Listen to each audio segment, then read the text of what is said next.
Je suis d'abord profondément désolé d'arriver si tard et de prendre la parole en ce moment.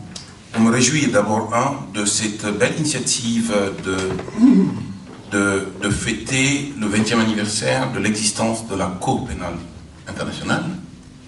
Et secondement, de voir aujourd'hui la présence aussi diverse que diversifiée d'un certain nombre de personnes dans cette salle pour évoquer ce sujet combien délicat.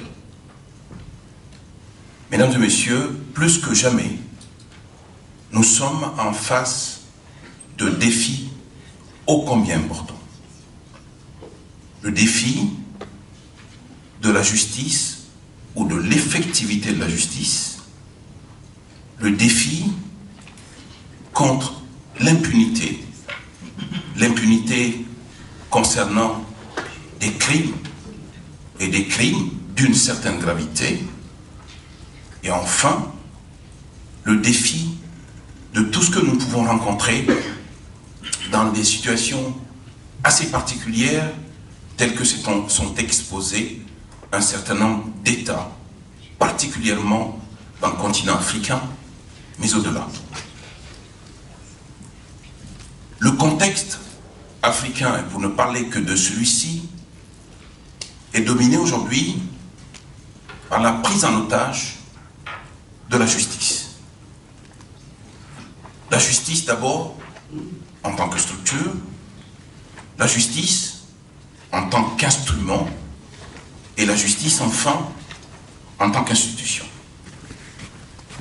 Plus que jamais, ce défi doit être relevé, non pas par les seuls Africains, mais par l'universalité, parce que, tel que j'ai l'habitude de le dire, la justice n'a pas de couleur, la justice n'a pas de saveur, et la justice n'a pas d'odeur, et tous les hommes épris de paix le sont également de justice, parce que la justice, en définitive, c'est ce rempart qui vient rétablir toutes les situations de déviance, toutes les situations de violation et toutes les situations d'abus de droit.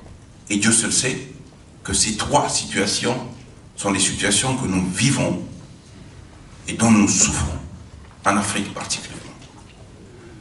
Vous parlez de la Cour pénale internationale, une institution qui est née dans un contexte de manque, d'absence.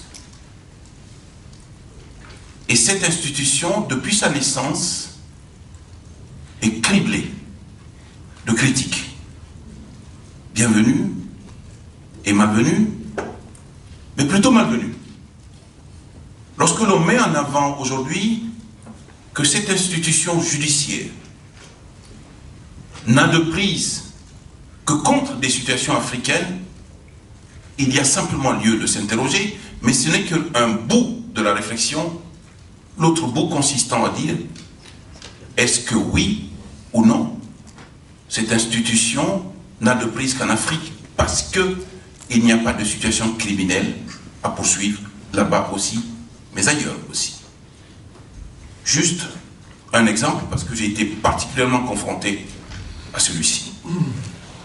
Nous avons été sollicités par un État riverain voisin du Mali, dans une situation où les forces de défense et de sécurité, dans le cadre d'une patrouille de tous les jours, dans une zone infestée par le terrorisme, ont eu affaire à un individu qui est accompagné de groupes d'individus particulièrement armés, mais vraiment d'armes de guerre. Dans un premier temps, les contrôles d'identité n'ont permis de rien révéler. Comme vous imaginez, les situations concernant ce type de personnes sont des situations qui leur permettent aujourd'hui très vite de pouvoir justifier de leur état civil, de leur identité. Mais les soupçons aidant, au regard des visages qu'ils ont découverts sur le terrain, mais également au regard de la puissance armée qui les accompagnait, a permis simplement de douter et de déployer des moyens plus importants d'investigation. On s'est rendu compte qu'il s'agissait d'un des terroristes les plus recherchés dans la zone qui sévissait. C'était Al-Faki. Pour vous dire jusqu'où la coopération est importante, d'abord entre États d'une part, et ensuite entre États et institutions judiciaires telles que la CPI.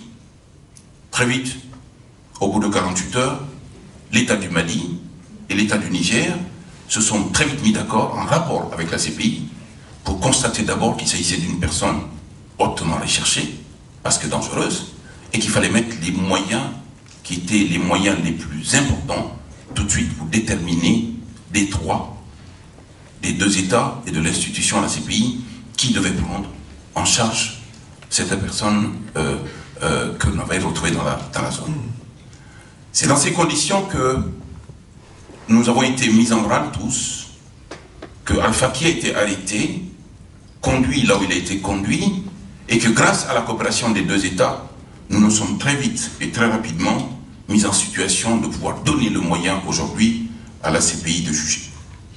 Bien évidemment, ma présence ici ne se justifie que pour vous parler de situations que j'ai pu vivre, que j'ai pu sentir, et qui permettent aujourd'hui de dire que on peut être suffisamment critique sur tout.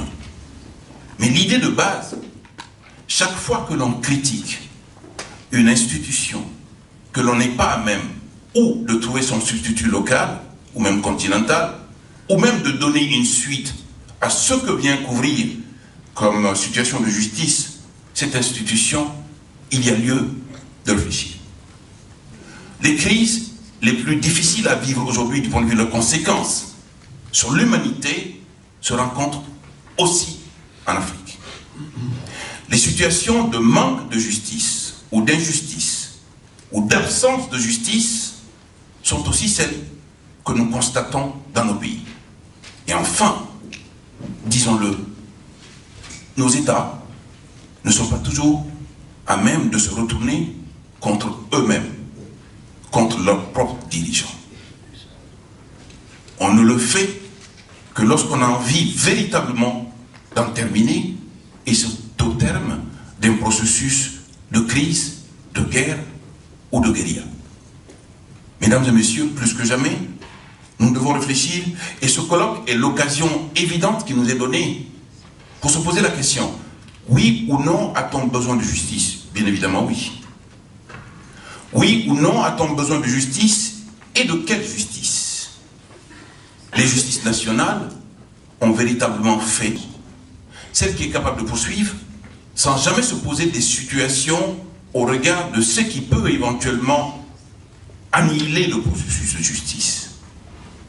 De justice, celle dont on a besoin, c'est celle qui permet aux États de coopérer, aux institutions de coopérer, et le tout étant de trouver le moyen de donner une suite judiciaire aux situations de violation, aux situations de déviance, aux situations de défaillance, y compris lorsque ces situations se constatent au sein de l'appareil d'État.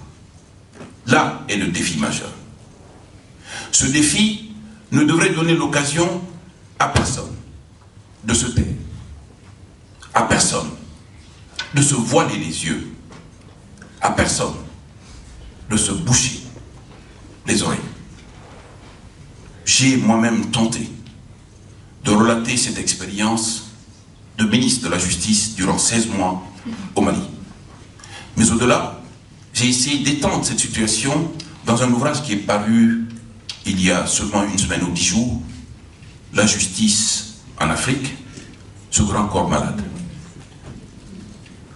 Ce grand corps est tellement malade que ceux qui sont chargés de distribuer la justice sont mis en cause et violemment pour leur manque de transparence, que ceux qui sont derrière l'institution pour lui donner les moyens de vivre la tuent, et que ceux qui, enfin, au nom desquels la justice est rendue, se voilent les yeux, se bouchent les oreilles et se refusent de parler, si ce n'est en cercle restreint.